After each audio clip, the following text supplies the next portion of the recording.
लोकसभा चुनाव 2024 के लिए फिलवक्त देश में दो बड़े गठबंधन हैं और इनमें भी सबसे बड़ा गठबंधन है बीजेपी के नेतृत्व वाला एनडीए, जिसके पास अब बीजेपी समेत 38 दल हैं। लेकिन सवाल यह है कि जिस बीजेपी के पास अकेले दम पर लोकसभा में बहुमत हो, जिस बीजेपी के पास अकेले दम पर 303 सीटें हों, उसे अपने गठबंधन में 25 ऐसी पार्टियों को जोड़ने की नौबत क्यों आ गई जिसके पास लोकसभा में एक भी सांसद नहीं है, और इनमें भी 9 पार्टियां तो ऐसी हैं जिन्होंने 2019 का लोकसभा चुनाव लड़ा भी नहीं था। आज बात इन्हीं तमाम मुद्दों पर। नमस्कार, मैं हूं अविनाश और आप देख रहे हैं अनकट। बीजेपी के नेतृत्व वाले एनडीए में कुल 38 दल हैं। सबसे बड़ा दल तो बीजेपी ही है, जिसके 303 सांसद हैं। दूसरे नंबर पर है एकनाथ शिंदे के नेतृत्व वाली शिवसेना, जिसके 13 सांसद हैं। तीसरे नंबर पर बिहार की लोक जनशक्ति पार्टी का नाम आता है, जिसमें रामविलास पासवान की मौत के बाद टूट तो हुई, लेकिन दोनों घटकों के एक साथ आने पर लोजपा के नाम से कुल 6 सांसद एनडीए के साथ आ गए हैं। चौथे नंबर पर अजित पवार के नेतृत्व वाली एनसीपी के भी 2 से 3 सांसद हो गए हैं। और 5वें नंबर पर है अनुप्रिया पटेल की अपना दल, जिसके 2 सांसद हैं।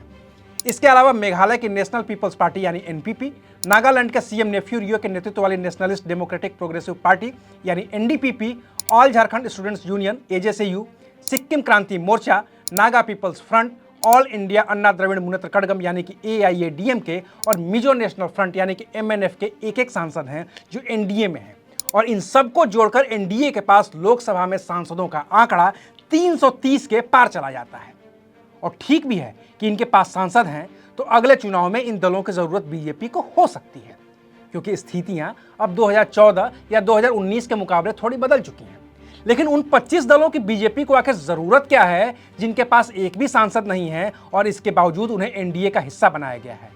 तो चलिए थोड़ी तफ्तीश करने की कोशिश करते हैं और समझते हैं कि आखिर दुनिया की सबसे बड़ी पार्टी बीजेपी को भी उन छोटे छोटे दलों की जरूरत क्यों है, जिनमें से कई ने तो लोकसभा का चुनाव भी नहीं लड़ा है और कईयों के नेता चुनाव लड़कर भी हार गए हैं। तो सबसे पहले बात करते हैं उन दलों की जिन्होंने 2019 के लोकसभा चुनाव में उम्मीदवार ही नहीं उतारे थे। और एनडीए में शामिल ऐसे दलों की कुल संख्या 9 है। और इसमें पहला नाम है महाराष्ट्र की जन स्वराज्य शक्ति का। इसके अध्यक्ष विनय कोरे महाराष्ट्र विधानसभा के सदस्य हैं। 2019 के चुनाव में 4 सीटों पर उम्मीदवार उतारे थे, लेकिन जीत महज 1 पर मिली। दूसरा नाम है गोवा के महाराष्ट्रवादी गोमांतक पार्टी एमजीपी का। इसने गोवा विधानसभा चुनाव में 13 सीटों पर चुनाव लड़ा, जबकि जीत 2 सीटों पर मिली। तीसरा नाम यूपी की निषाद पार्टी का है। इसका पूरा नाम है निर्बल इंडियन शोषित हमारा आम दल। इसने भी यूपी विधानसभा चुनाव में 10 सीटों पर उम्मीदवार उतारे थे और इसके 6 विधायकों ने जीत दर्ज की थी। पंजाब की शिरोमणि अकाली दल संयुक्त ने भी पंजाब विधानसभा चुनाव में 15 सीटों पर उम्मीदवार उतारे थे, लेकिन जीत एक भी सीट पर नहीं मिली थी। मणिपुर के कुकी पीपल्स अलायंस यानी केपीए ने तो विधानसभा चुनाव में 2 सीटों पर उम्मीदवार उतारे थे और दोनों पर ही जीत दर्ज की थी। इसी तरह मेघालय के हिल स्टेट पीपल्स डेमोक्रेटिक पार्टी के पास भी 2 विधायक हैं, जबकि उन्होंने विधानसभा चुनाव में 11 सीटों पर उम्मीदवार उतारे थे। हरियाणा लोकहित पार्टी ने 5 सीटों पर उम्मीदवार उतारे थे और 1 सीट पर जीत दर्ज की थी। केरल के केरल कामराज कांग्रेस के विधायक भी नहीं ही हैं। वहीं तमिलनाडु की पुथिया तमिलगम ने तमिलनाडु विधानसभा चुनाव में 36 सीटों पर उम्मीदवार उतारे थे और सभी सीटों पर उनकी जमानत तक जब्त हो गई थी। अब रही बात उन दलों की जिन्होंने 2019 के लोकसभा चुनाव में हिस्सा तो लिया, लेकिन एक भी सीट नहीं जीत पाए। तो ऐसे दलों की संख्या भी 16 है। उदाहरण के लिए ओम प्रकाश राजभर की सुभाषपा। 2019 के चुनाव में राजभर की पार्टी ने 2 सीटों पर चुनाव लड़ा, लेकिन हार गए। हरियाणा में दुष्यंत चौटाला की जननायक जनता पार्टी ने भी लोकसभा की 7 सीटों पर चुनाव लड़ा, लेकिन एक भी नहीं जीत पाए। पूर्वोत्तर की भी तमाम ऐसी पार्टियां हैं जिन्होंने लोकसभा का चुनाव अकेले लड़ा, लेकिन जीत नहीं मिली। ऐसे में बीजेपी ने इन दलों को भी अपने साथ लिया है ताकि 2019 में इन दलों को मिले वोट को एनडीए के पक्ष में लामबंद किया जा सके। और रही बात इस बात की कि बिना सांसदों वाले दलों को बीजेपी ने एनडीए गठबंधन में शामिल क्यों किया है, तो इसको समझना कोई रॉकेट साइंस जैसा मुश्किल काम तो है नहीं। अब बिहार का ही उदाहरण ले लेते हैं। बिना सांसद के भी एनडीए में सबसे ज्यादा पार्टियां बिहार से ही हैं, चाहे वो जीतन राम मांझी की हम हो, उपेंद्र कुशवाहा के राष्ट्रीय लोक जनता दल हो या फिर नागमणि की शोषित इनकलाब पार्टी। इनके सांसद नहीं है, लेकिन 2019 में जेडीयू के साथ मिलकर बिहार की 40 में से 39 सीटें जीतने वाली बीजेपी को अब जरूरत जेडीयू के काट की है।